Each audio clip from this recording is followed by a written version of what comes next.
안녕하십니까? 소중한 나, 무한 행복, 소나무 시간입니다. 오늘도 여러분들 만나 뵙게 되어서 진심으로 반갑습니다. 부처님 당시에 있었던 일입니다. 석가모니 부처님 당시에 아주 큰 부자 상인이 있었다고 합니다. 이 부자 상인의 이름은 마하다나였습니다. 마하다나라는 이름을 가진 엄청나게 큰 부자 상인이 있었다고 합니다. 이 마하다나라는 이 상인이 이제 부처님께서 계시는 이제 사위성에 물건을 팔기 위해서 500대의 수레를 가지고 사위성으로 향했다고 합니다. 우리가 그 사위성에는 우리 그 유명한 부처님의 기수급 고도건, 줄여서 기원정사라는 사원이 있는 곳이죠. 기수급 고도건 기원정사라는 사찰이 있는 곳입니다. 그 사위성에서 일주일 동안 큰 축제가 벌어진다고 합니다. 그래서 일주일 동안 그 큰 축제가 벌어질 때, 그러니까 요새 말로 하면 이제 성수기가 되겠죠. 장사가 잘 되는 그 성수기, 일주일 동안 이제 물건을 팔기 위해서 500대의 수레를 이끌고 이제 사위성으로 향했다고 합니다. 500대의 수레에 아주 고운 물감으로 물들인 그런 아주 고급스러운 옷감을 가지고 천을 가지고 500대의 수레에다 가득 채워넣고 이제 사위성으로 향하게 됩니다. 500대의 수레면 어마어마하게 그렇게 양이 많은 그런 물건이 되겠죠. 그래서 몇 날 며칠 동안 500대의 수레를 가지고 이제 사위성 코앞에까지 이르렀다고 합니다. 그래서 사위성 앞에서 이제 큰 강물 하나를 사이에 두고 이제 사위성 코앞에 다 왔는데, 이제 날이 이제 어둑어둑 저물었나 봅니다. 그래서 마하다나가 생각하기를 날이 저물고 있으니까 지금 강을 건너지 말고 오늘은 여기서 하룻밤 쉬고 우리 내일 아침 일찍 저 강물을 건너도록 하자라고 이제 사람들에게 이야기를 하고 하룻밤을 그 강 하나를 사이에 두고 거기서 이제 하룻밤을 지내게 됩니다. 그런데 밤사이에 엄청나게 이제 폭우가 내렸다고 합니다. 사방에서 엄청나게 비가 내리고 폭우가 쏟아지다 보니까 그냥 하룻밤 사이에 강물에 홍수가 나가지고 도저히 그 강물을 건널 수가 없는 상태였다고 합니다. 그 강물만 건너면 사위성에 다 도착하는 건데 하룻밤 사이에 그렇게 폭우가 내릴 줄 누가 알았겠습니까? 그래서 하루 기다리고 이틀 기다리고 사흘을 기다리면서 그 홍수가 난 강물에 물이 다 빠지기를 기다렸는데 일주일이 다 지나도 강물에 물이 빠지지를 않았다고 합니다. 결국은 일주일이 지나고 나서 사위성에 일주일 동안 벌어진 축제도 완전히 끝나버리게 됩니다. 그러니까 이 마하다나라는 이 상인이 엄청나게 이제 마음에 상심을 하게 됩니다. 먼 길을 와가지고 장사를 하려고 했는데 강물을 사이에 두고 갑자기 이렇게 비가 내려서 저 일주일 동안 축제가 다 끝날 때까지 강물을 건널 수 없게 될 줄 누가 알았겠는가라고 이렇게 상심을 하게 됩니다. 그래서 마하다나는 고민에 빠집니다. 이대로 집으로 돌아갈 것인가, 집으로 돌아갔다가 내년에 만약에 다시 온다면 그것도 너무나 지루한 일이고 또한 손해가 막심할 것이다. 그러니 차라리 사위성에 들어가서 사위성에서 오래 1년 동안 머무르고 그리고 내년에 축제가 되면 다시 그냥 물건을 파는 게 오히려 더 남는 장사겠다라고 이제 스스로 생각하게 됩니다. 그래서 마하다나라는 이 부자 상인이 일단 500대의 수레를 가지고 이제 사위성 안으로 들어가게 됩니다. 그리고 올해는 여기서 머무르고 내년에 다시 장사를 크게 시작해야 되겠다 하고 내년에 장사할 계획을 이제 머릿속에 차곡차곡 이제 머릿속에 계획을 짜놓기 시작합니다. 자, 그때 부처님께서 이제 시자인 아난 스님과 함께 이제 큰 도시에 들어오셔서, 성에 들어오셔서 이제 탁발을 하셨다고 합니다. 부처님께서 이렇게 탁발을 하시다가 그때 그 마하다나라는 부자 상인을 이제 보시게 됩니다.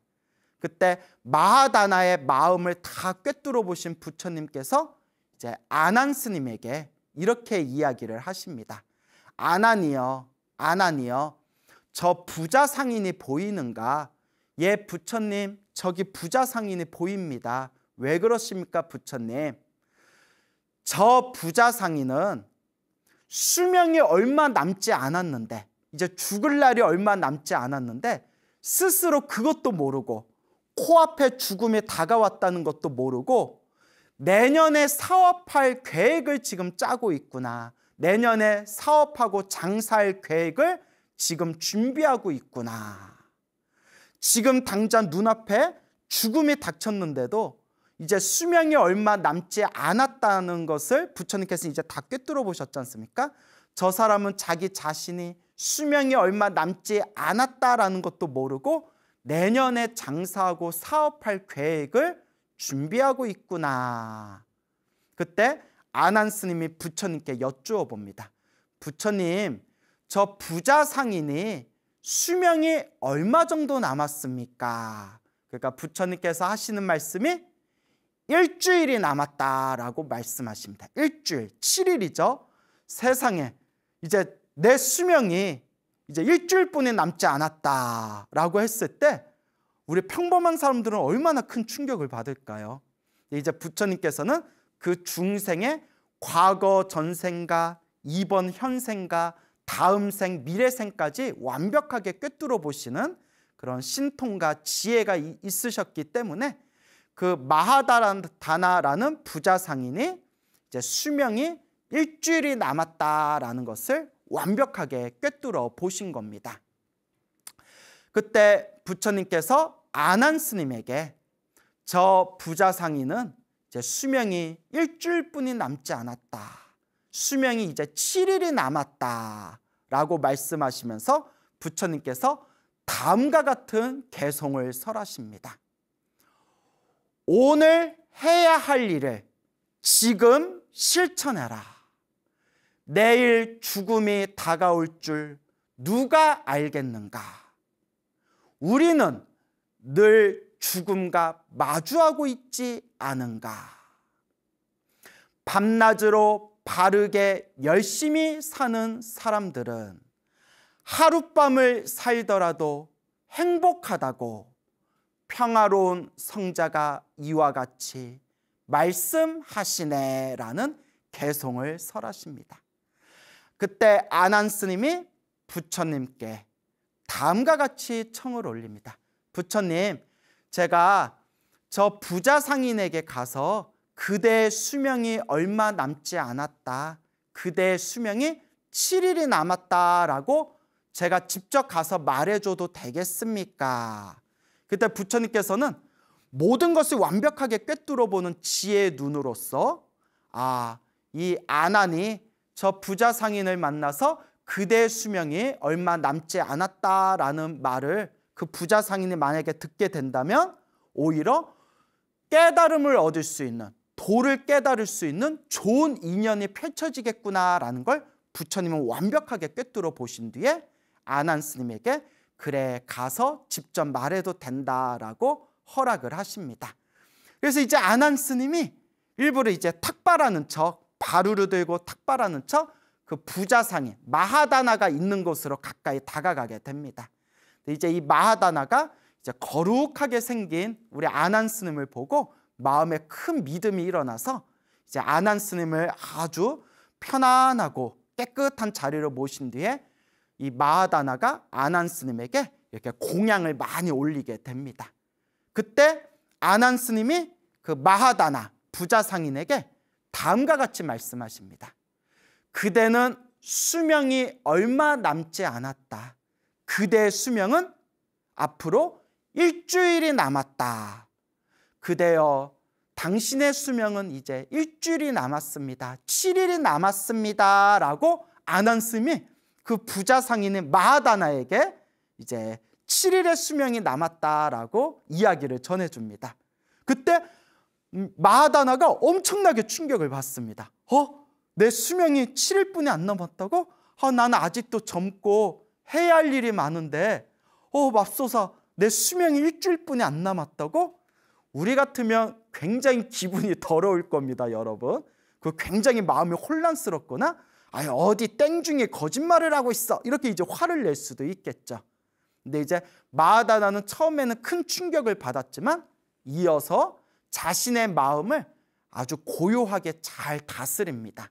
그러니까 부처님께서 마하다나의 그 마음을, 그 그릇을, 그 수준을 꿰뚫어 보신 대로 마하다나가 자신의 수명이 7일이 남았다라는 이야기를 듣고 바야흐로 도를 깨달을 수 있는, 깨달음을 얻을 수 있는 그런 좋은 그릇, 그런 좋은 훌륭한 근기를 타고난 사람이었던 겁니다. 그래서 마하다나는 자신의 수명이 7일이 남았다라는 이야기를 듣고, 만약에 여러분들이라면 나의 수명이 7일이 남았다라는 이야기를 들었을 때, 내 수명이 일주일 남았다라는 이야기를 듣거나 내 수명이 7일이 남았다라는 걸 알게 되었을 때 여러분들은 무엇을 하시겠습니까? 여러분들은 우리의 인생이, 나에게 주어진 시간이 7일이 남았다라는 것을 알게 되었을 때 과연 여러분들은 무엇을 하시겠습니까? 마하다나는 놀랍게도 자신의 수명이 7일이 남았다라는 것을 알고 난 뒤에 마하다나가 무엇을 했느냐? 7일 동안 부처님과 스님들을 모시고 7일 동안 공양을 올립니다. 자신의 수명이 7일이 남았다는 걸 알았을 때 마하다나가 선택한 것은 부처님과 수행자들을 모시고 공양을 올리면서 복을 지었던 겁니다. 정말 쉽지가 않습니다.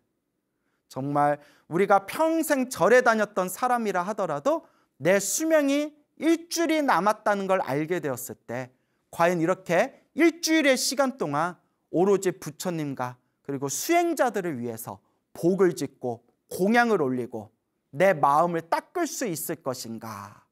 정말 쉽지 않은 일입니다.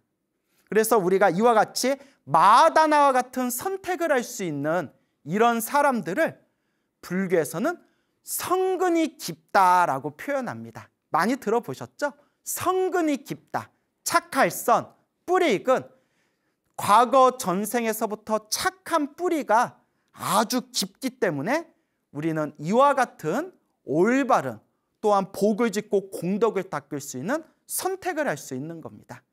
그래서 우리 불교에서는 이와 같이 이야기합니다. 아무리 절에 오래 다녀도 업장이 두껍거나 업보가 두꺼운 사람들은 복을 지을 기회가 있어도 쉽게 복을 짓지 못한다고 합니다. 그리고 과거 전생에서부터 착한 뿌리, 성근이 있는 사람들이 복을 지을 줄 알고 공덕을 닦을 줄 알고 마음을 닦을 줄 안다라고 이야기합니다. 이게 바로 착한 뿌리, 바로 성근의 힘입니다. 성근이 깊은 마하다나는 자신의 수명이 일주일이 남았다는 걸 알면서도 이제 부처님과 그리고 거룩한 우리 수행자분들을 모시고 일주일 동안 공양을 올리고 일주일 동안 복을 닦습니다. 그리고 7일의 시간이 다 되었을 때 부처님께서 그 마하다나에게 다음과 같은 법문을 해주십니다. 그대여, 현명한 사람은, 지혜로운 사람은 항상 죽음을 사유한다. 항상 죽음을 생각할 줄 안다.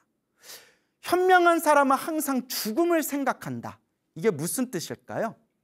항상 죽음을 생각한다라는 말이 내가 빨리 죽어야지.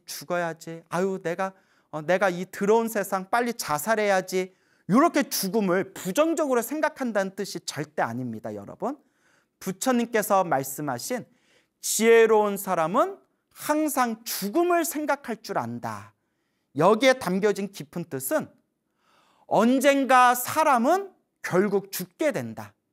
내일 죽을지, 10년 내에 죽을지, 100년 후에 죽을지, 언제 죽을지 알 수 없지만 사람은 언젠가 반드시 죽게 된다. 그렇기 때문에 언젠가 우리는 죽을 수밖에 없는 존재라는 것을 있는 그대로 꿰뚫어 보고 항상 살아있는 이 순간에 항상 복과 선업과 공덕을 닦을 줄 알아야 된다라는 훨씬 더 깊은 뜻을 담고 있는 겁니다.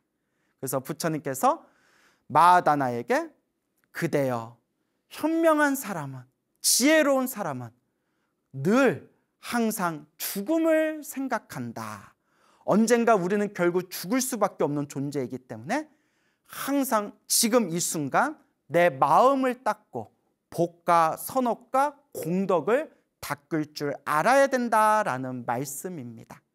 그러면서 부처님께서 마하다나에게 다음과 같은 개송을 설하십니다. 여기에서 여름을 보내고 저기에서 겨울을 보내리라. 어리석은 사람은 이와 같이 생각하며 코앞에 죽음이 닥친 것을 알지 못하는구나 라고 개송을 설하십니다. 그때 마하다나는 그 개송을 듣는 순간 마음에 큰 깨달음을 얻으면서 수다원가라는 성인의 경지에 이르게 됩니다. 수다원가, 여러분들 소나무 많이 들으셨기 때문에 다들 아시죠? 우리가 깨달음의 경지에 가는 데 있어서 모든 번뇌와 욕망이 사라진 거룩한 성자를 아라한이라고 합니다. 이 아라한의 경지에 이르는 4단계가 첫 번째 수다원, 두 번째 사다함, 세 번째 아나함, 마지막 네 번째 단계가 바로 아라한의 경지입니다. 그래서 수다원가, 제1단계 수다원의 깨달음, 수다원의 성인의 경지에 이르게 되면 수다원을 이룬 그 순간부터 7생 안에, 7생, 태어나고 죽고 태어나고 죽는 7번의 생 안에 반드시 아라한의 깨달음, 거룩한 성자의 경지에 이르게 된다고 합니다. 그래서 불교에서는 이 우주를 지배하는 하늘의 신들보다도 더욱더 고결하고 더욱더 성스러운 존재가 바로 수다원이다. 왜냐? 수다원의 깨달음을 얻으면 반드시 아라한의 깨달음을 얻을 수 있는 자격을 얻게 되기 때문이다라고 경전에서 이야기하고 있습니다. 그래서 수명이 일주일 남았던 마하다나가 부처님과 수행자분들께 공양을 올리고 마지막 7일째 되었을 때 그 부처님께서 사시공양을 받아 드시고 공양을 다 마친 뒤에 마하다나에게 이와 같은 가르침을 설하시고 그와 같은 가르침을 들은 마하다나는 마음에 큰 깨달음, 수다원이라는 성인의 경지에 이르게 됩니다. 이와 같이 수다원이라는 성인의 경지에 이르게 된 마하다나는 이제 모든 공양을 마치고 모든 일을 마무리한 뒤에 주변에 있는 사람들에게 내가 잠시 두통이 생겼어. 갑자기 머리가 좀 띵하고 아프어. 내가 잠깐 침대에 가서 좀 누워서 쉬겠소 라고 사람들에게 이야기한 뒤에 침대에 들어와서 침대에서 편안하게 누우면서 아주 평온하고 평화로운 죽음을 맞이하게 됩니다.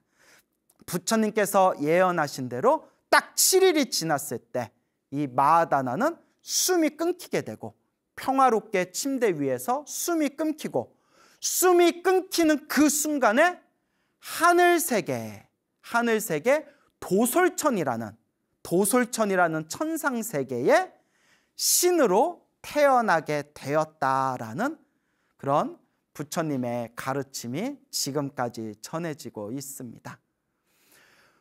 마하다나는 정말 과거 전생에 복을 많이 지은 착한 뿌리가 깊었던 사람인 것 같습니다. 만약 마하다나가 그때 사위성에 와서 부처님을 만나지 못했더라면 마하다나는 일주일 후에 죽은 뒤에 다음 생에 어느 곳에 과연 태어났을까요? 마하다나가 아난 스님에게 공양물을 올리고 아난 스님이 마하다나에게 그대여, 그대는 수명이 일주일뿐이 남지 않았습니다 라는 말을 듣고 그때 그 말을 무시하거나 화를 내거나 혹은 믿지 못하거나 분노를 일으켰다며 마하다나는 과연 일주일 후에 목숨이 다했을 때 다음 생에 무엇으로 과연 태어났을까요? 그리고 마하다나가 자신의 수명이 일주일이 남았다는 것을 스스로 믿고 인지하고 알게 되었을 때 그 일주일 동안 부처님과 수행자분들에게 공양을 올리지 않고 만약에 그 일주일 동안 남은 일주일 내 마음대로 살겠다라고 쾌락을 누리며 향락을 누리며 자신의 욕망의 삶을 일주일 동안 욕망으로서 욕심으로서 그 7일을 보냈다면 마하다나는 다음 생에 무엇으로 과연 태어났을까요? 하지만 마하다나는 그 일주일 동안 부처님께 큰 복과 공양을 올리고 큰 선업과 공덕을 닦고 마지막 7일째 되는 날 부처님께 한 번의 설법으로 수다원가라는 성인의 경지에 이르게 됩니다. 그리고 목숨이 다했을 때 평화로운 죽음을 맞이하면서 바로 숨이 끊기자마자 도솔천이라는 하늘 세상의 신으로 태어나게 됩니다. 정말 마하다나는 과거 전생의 복을 많이 짓고 또한 이번 생에 착한 뿌리가 깊었던 사람이었습니다. 그리고 우리 부처님께서는 마하다나의 그 근기와 그릇과 수준을 완벽하게 꿰뚫어 보시고 마하다나가 남은 7일 동안 마음의 깨달음을 얻을 수 있도록 이와 같이 아름답고 좋은 인연을 맺어주셨던 것입니다. 정말 놀라운 일이 아닐 수가 없습니다. 자, 근데 여러분 꼭 명심하셔야 될 게 있습니다. 비록 부처님께서 마하다나가 7일 후에 세상을 떠날 것이다 라고 부처님께서 예언을 하셨고 부처님께서 말씀하신 그 신통의 예언대로 마하다나는 7일 후에 수명이 다하게 되었습니다. 근데 오직 부처님만이 과거와 현생과 미래생을 완벽하게 꿰뚫어 볼 수 있다고 했습니다. 오직 부처님만이 완벽한 신통의 눈으로 완전한 지혜의 눈으로 한치의 어긋남도 없이 중생들의 과거, 현재, 미래를 완벽하게 꿰뚫어 볼 수 있다고 하셨습니다. 이것은 오직 부처님만 가능하신 일입니다. 그런데 우리 주변에 보면 사주팔자나 점에 집착하는 분들이 많습니다. 근데 이거는 어쩔 수 없는 한국인의 DNA 유전자인 것 같습니다. 좀 우리 한국인들 기질이 좀 유독 그런 어떤 샤머니즘, 그런 사주팔자, 점 같은 거에 좀 집착하는 분들이 굉장히 많은 것 같습니다. 그러다 보니까 그냥 심심풀이로 그냥 재미로 봐야 할 사주팔자에 혹 안 좋은 얘기를 들으면 거기에 집착하고 거기에 대해서 망상을 일으키고 그것에 대해서 마음에 크나큰 그런 번뇌를 일으키는 분들이 주변에 굉장히 많습니다. 부처님께서 오죽하시면 2600년 전에 나의 제자들은, 비구들은 점을 치지 말아라, 사람들의 미래를 점쳐주지 말아라 라는 말씀까지 부처님께서 경전에서 간곡하게 권유하시면서 만약에 점치면서 살아가는 나의 제자가 있다면 그것은 나의 진정한 제자가 아니다라는 말씀까지 경전에서 여러 번 하셨을 정도입니다.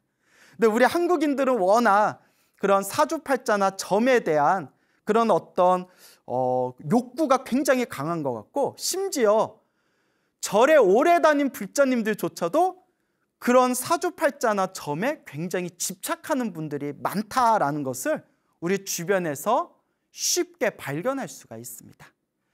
여러분, 만약에 심심풀이로 보는 거라면 그것은 뭐 제가 이러쿵저러쿵 뭐 말할 그런 문제가 아닙니다. 그냥 뭐 힐링하는 차원에서 얼마든지 재미삼아서 볼 수는 있습니다. 하지만 그 사주팔자니 점이라는 것에 집착하고 예언이라는 것에 집착하기 시작한다면 그것은 진정한 불자가 아니고 오히려 마음의 번뇌와 망상이라는 독을 스스로 일으키고 있는 것입니다. 어느 불심이 아주 깊으신 노보살님이 계십니다. 이 노보살님이 어디 이제 유명한 역술가를 만났는데 이 역술가가 당신 얼마 못 살아 라고 이야기를 했답니다. 얼마 못 살겠네 라고 이야기를 했답니다. 그 말이 가슴에 딱 꽂혀가지고 어떡하나 어떡하나. 그러니까 차라리 안 봤으면 마음이라도 편한데 그걸 왜 봐가지고 어떡해 나 얼마 못 산다는데 나 어떡해, 왜 스스로 번뇌의 독을 일으키냐는 것이죠. 그래서 물어봤답니다. 그러면 제가 어떻게 해야 됩니까? 제가 얼마 못 산다며 이걸 피해갈 방법이 있습니까? 그러면 항상 여기에는 큰 돈이 오고 갑니다. 아, 내가 비방이 있는데 이 비방대로 하면 당신의 수명이 늘어날 수 있어. 그러면서 엄청나게 큰 돈을 이제 제시를 합니다. 그러면 돈 없는 사람들은 죽으라는 소리입니까? 그 노보살님께 제가 질문을 했습니다. 보살님, 그 역술가를 만난 지가 오래됐습니까? 예, 좀 인연이 깊습니다. 좀 오랫동안 만난 사이입니다. 그러면 그 사람한테, 그 역술가한테 점을 많이 보셨을 텐데 100% 다 맞추던가요? 당연히 아니죠. 이 세상에 어떤 사람도 사람의 운명을 100% 맞출 수 있는 사람은 없습니다. 그래서 아까 제가 말씀드렸죠. 오직 완전한 지혜를 갖추신 중생들의 과거와 현재와 미래를 꿰뚫어 보시는 부처님만이 중생들의 삶을 완벽하게 꿰뚫어 보신다. 우리 같은 범부 중생들은 절대 사람의 운명을 100% 맞출 수가 없습니다. 그러니까 그 노보살님이 아유 틀리기도 많이 틀렸죠 라고 하더라고요. 그래서 제가 이렇게 말씀드렸습니다. 답이 나왔네요. 틀리기도 많이 틀린 역술가의 말에 왜 내가 오래 살지 못할 거라는 그런 점괘를 받고 나서 나 이제 오래 못 살 텐데 나 어떡하지라고 왜 집착하십니까? 평소에 많이 틀렸던 역술가라며 그것도 틀릴 확률이 높지 않습니까? 또 맞출 때는 용하게 맞춥니다. 그래서 제가 이렇게 말씀드렸죠. 맞출 때는 용하게 맞추고 틀릴 때도 오라지게 틀려버리고 결국 맞출 때도 있고 틀릴 때도 있다는 거 아닙니까? 근데 왜 자꾸 나쁜 쪽으로 그렇게 생각하십니까? 그러면서 여태껏 저를 헛다니셨습니다. 여태껏 부처님 가르침을 헛배우셨습니다. 부처님 경전에, 부처님 말씀에 분명히 부처님께서 우리 불자들에게 미래를 예언하지 말아라, 미래를 점치지 말아라 라고 누누이 말씀하시지 않습니까? 그 부처님께서 분명히 내가 주어진, 내 앞에 펼쳐진 행복과 불행이, 좋은 인연과 나쁜 인연이 다 내가 지은 업일 뿐이다. 그러니 내가 지었던 과거 전생의 악업을 끊임없이 참회하고 미래 세상을 위해서 끊임없이 꾸준히 복과 선업을 지어라 라고 부처님께서 누누이 말씀하시지 않습니까? 근데 왜 이렇게 절에 오래 다니시고 기도도 많이 하신 우리 보살님께서 왜 얼토당토 않는 그런 말에 왜 그렇게 마음에 스트레스를 받고 마음으로 두려워하십니까? 살아도 그만, 죽어도 그만 부처님을 믿고 의지하면 되지 않겠습니까? 오직 기도하시고 공덕을 닦으시면 됩니다 라고 그렇게 말씀을 드렸습니다. 실제로 이와 관련된 이야기입니다. 예전에 어느 여성 불자님이 있었는데, 근데 우리가 좀 남자도 그런 경향이 있겠지만 유독 여자들이 좀 귀가 얇은 것 같아요. 왜냐하면 이렇게 그 점치러 다니는 사람들 보면 거의 다 여자지 않습니까? 그래서 좀 여자들이 귀가 얇은 게 좀 있는 것 같아요. 그 어느 여성 불자님이 아주 용하다는 그런 무당을 만났답니다. 또 이제 무당들은 또 신점을 보지 않습니까? 신기로 신점을 보거든요. 용하다는 이제 무당을 만났는데 무당이 대뜸 하는 얘기가 당신 얼마 못 살아 이러더랍니다. 왜 이렇게 말들을 무섭게 할까요? 너 얼마 못 살아, 당신 얼마 못 살아 이러더랍니다. 그래서 너무 무서워서 그럼 제가 어떻게 해야 되겠습니까 하니까 어마어마하게 큰 돈을 부르면서 큰 구슬하면 살 수가 있다 이렇게 이제 겁을 주더랍니다. 물론 여러분 우리 주변에 보면 무속인 분들 중에서도 정말 양심적이고 좋은 분들도 계시지만 또 이렇게 우리 언론이나 뉴스 보면 또 이제 무속인들이 막 사기쳤다 뭐 또 이런 내용도 많지 않습니까? 어쨌거나 뭐 사람들 입에서 용하다는 그런 무당분이 당신 얼마 못 살아, 큰 돈을 내면 구슬하게 되면 살 수 있어. 그래서 너무나 이제 무서워가지고 고민하다가 평생에 의지하던 큰 스님을 찾아갔답니다. 큰 스님한테 찾아가서 이제 자초지종을 다 설명하니까 큰 스님께서 보살님, 절에 다닌 지 보살님이 몇 년인데 아직도 그런 것에 휘둘립니까? 하면서 큰 스님이 살아도 그만, 죽어도 그만, 오직 염불하십시오. 오직 부처님만 의지하십시오. 라고 큰 스님께서 고함을 꽥 지르더랍니다. 그 말을 듣고 예 스님 말씀대로 한번 해보겠습니다 하고 그날부터 열심히 염불했대요. 오직 염불했는데 결과적으로 몇 년이 지난 지금 그냥 행복하게 잘 살고 계세요. 그냥 감기 한번 안 걸리고 잘 살고 계세요. 원래 죽을 운명이었는데 염불을 열심히 해서 운명이 바뀐 거였을까요? 아니면 그 용하다는 무당이 뻥을 친 거였을까요? 뭐 부처님만 아실 일이죠. 다만 중요한 것은 우리 불자는 부처님을 믿고 불보살님의 가피와 광명을 믿고 의지하면 됩니다. 부처님을 믿지 않고서 어떻게 불자를 할 수 있겠습니까? 좋은 일이 생겨도 그만, 나쁜 일이 생겨도 그만. 이와 같이 부처님을 믿고 의지했을 때 부처님의 찬란한 가피광명이 우리 불자들과 함께하는 겁니다. 제가 아주 재미난 이야기 하나 들려드리겠습니다. 몇 년 전에, 오래전에 세상을 떠나신 우리 한국불교의 큰 스님이십니다. 큰 스님이신데 이제 인터넷 검색해 보면 나오는 아주 그런 한국불교의 큰 족적을 남기신 큰 스님이신데 그분의 개인적인 일화입니다. 근데 이제 그 큰 스님의 제자 되는 상자 스님에게 제가 직접 차 마시면서 그 상자 스님께서 직접 몇 년 전에 저에게 해주신 이야기인데 그 큰 스님의 개인 프라이버시고 그러니까 제가 그 큰 스님이 누군지는 제가 본명을 밝히지는 않겠습니다. 다만 이제 인터넷 검색하면 나오는 그런 한국불교의 큰 획을 그으신 그런 우리 대한불교 조계종의 어른 스님이셨습니다. 그 큰 스님께서 이제 젊었을 적에 이제 참선 수행을 열심히 하셨던 분인데 이제 참선 수행을 이제 한참 열심히 할 때 그 스님을 시봉하던 여자 신도가 있었습니다. 여신도가 있었는데 이제 스님이 필요하면 이렇게 뭐 쌀도 올리고 뭐 의약품도 올리고 옷도 올리고 그렇게 그 스님을 스승처럼 섬기는 그런 이제 신도분이 있었습니다.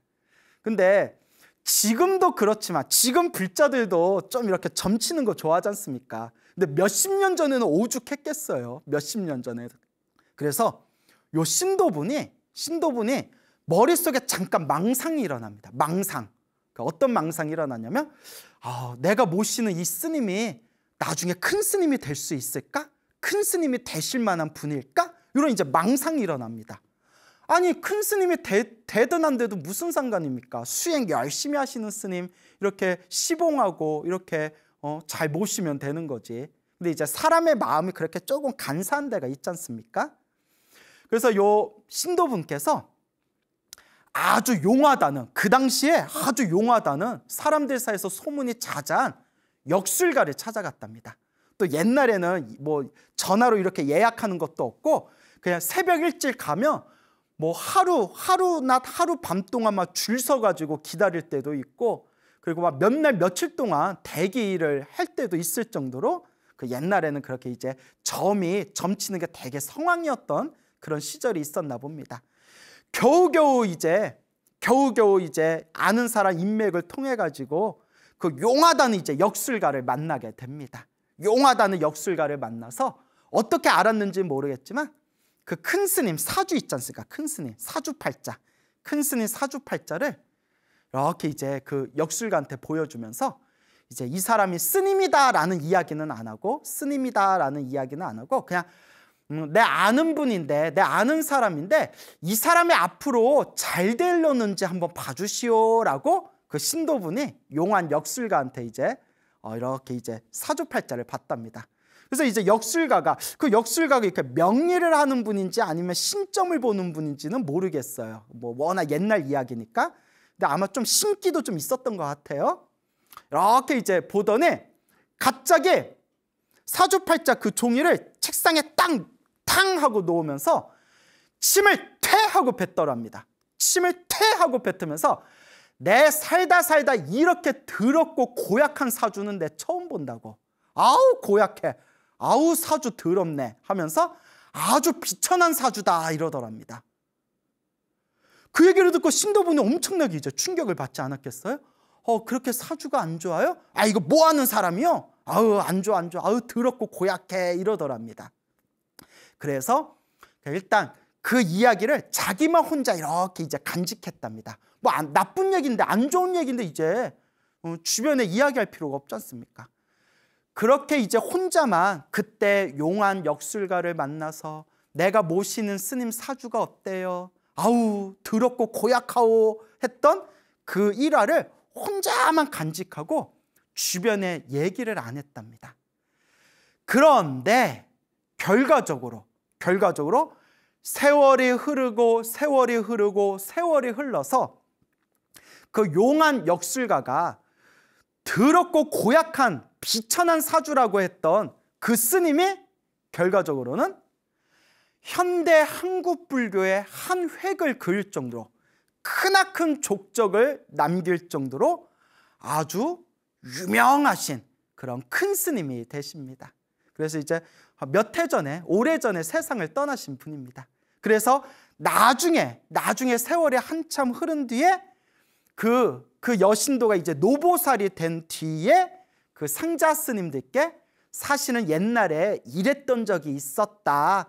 지금 같으면 절대 안 했을 텐데 그때 나도 어려가지고 한번 호기심에 한번 그랬는데 그때 저렇게 사주팔자가 나쁘다고 그랬는데 아유 우리 큰 스님이 저렇게 훌륭한 큰 스님 되셨으니 너무 기쁘다라는 이야기를 친하게 지내던 상자 스님들께 이야기를 해가지고 그래서 이 이야기가 지금 알려지게 된 겁니다.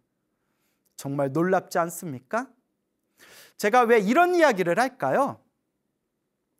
불교는 스스로 운명을 바꾸는 법입니다. 부처님께서 분명히 말씀하셨지만 좋은 인연도 나쁜 인연도 내가 지은 어변이다. 내가 지은 업의 인연이다. 좋은 일도 나쁜 일도 행복도 불행도 좋은 인연도 나쁜 인연도 다 내가 지은 업의 인연이다. 그래서 불교에서는 내가 지은 업은 절대 피할 수가 없다고 합니다. 부처님의 수많은 경전에서 내가 과거 전생에 지었던 그 업보를 이번 생에 피하지 못하고 그것을 고스란히 받을 수밖에 없었던 수많은 불교설화가 지금까지 전해지고 있습니다. 그리고 그런 수많은 이야기를 제가 소나무를 통해서 여러분들에게 자주자주 말씀을 드렸을 겁니다. 내가 지은 깊은 업은 절대 피할 수가 없습니다. 만약에 정말 용하고 용한 역술가가 있어서 정말 내 운명을 100% 맞췄다 했을 때 정말 그런 사람이 만약에 있어서 그 사람이 나의 운명에 있어서 내가 나쁜 일을 피해갈 수 있는 방법을 가르쳐줬다 하더라도 그것은 내가 지은 업보기 때문에 설사 일시적으로 지금 내가 받아야 할 나쁜 업보를 일시적으로 피했다 하더라도 내가 지은 업보이기 때문에 지금은 피해도 언젠가는 받을 수밖에 없는 겁니다. 그래서 부처님께서 업은 그림자와 같다라고 말씀하셨습니다. 여러분, 그림자를 피할 수 있습니까? 없습니까? 피할 수 없습니다. 언제나 내가 그 빚을 갚을 때까지 따라다니는 게 바로 그림자와 같은 바로 업입니다. 그러면 불교에서는 우리들에게 어떤 해답을 제시할까요? 불교에서는 내가 지은 업을 피해갈 수는 없다. 내가 지은 업은 반드시 내가 받게 된다. 단 크게 받을 걸 작게 받을 수는 있습니다.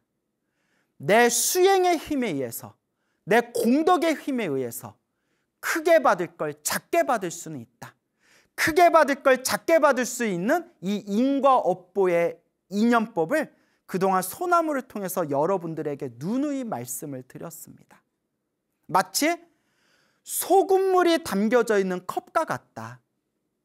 만약에 그 소금을 내 업보라고 했을 때 그 소금을 만약에 그냥 먹어야 된다면 우리의 혀와 목은 완전히 그 소금에 의해서 타버리게 될 겁니다. 그러나 내게 주어진 그 소금이 담겨져 있는 그 컵에 내가 복을 짓고 선업을 짓고 공덕을 닦아서 그 소금이 담겨져 있는 컵에 물을 콸콸콸콸 물을 부으면 그 소금물은 어떻게 될까요?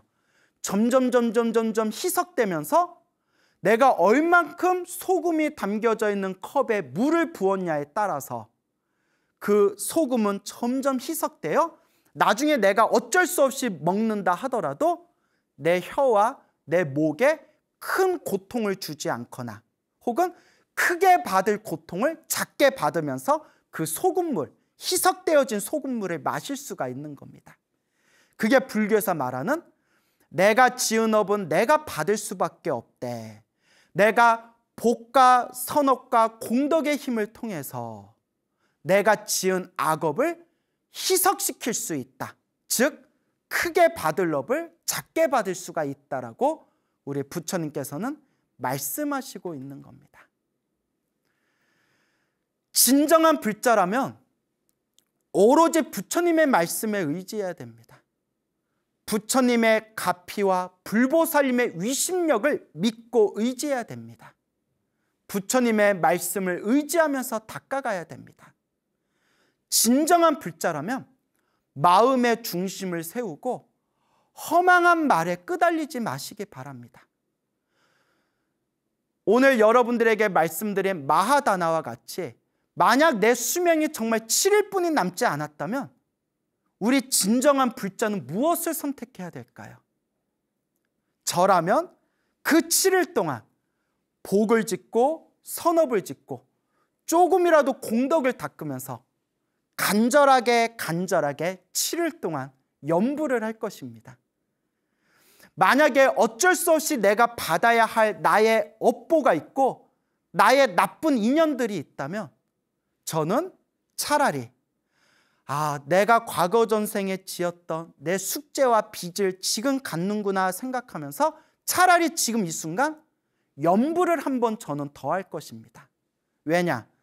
저는 불자이고 부처님의 말씀을 의지하고 불보살님의 가피력을 믿기 때문입니다. 그러니 여러분 흔들리지 말고 휘둘리지 마십시오. 좋은 인연도 나쁜 인연도 다 내가 지은 어변입니다. 열심히 공덕을 닦고 기도했는데도 나쁜 일이 생긴다면 내가 크게 받을 업을 작게 받고 있는 업장소멸의 과정입니다. 진정한 불자라면 우리 소나무 시청자 여러분, 나의 운명을 스스로 바꿀 수 있는 공덕을 닦는 불자의 길을 뚜벅뚜벅 걸어 나가시기 바랍니다. 여러분, 행복해지고 싶습니까? 행복한 삶을 창조하고 싶습니까? 복을 지으십시오. 선업을 지으십시오. 공덕을 쌓으십시오. 복과 선업과 공덕의 힘이 여러분들을 진정한 행복의 길로 이끌어 줄 것입니다. 여러분, 성불하십시오.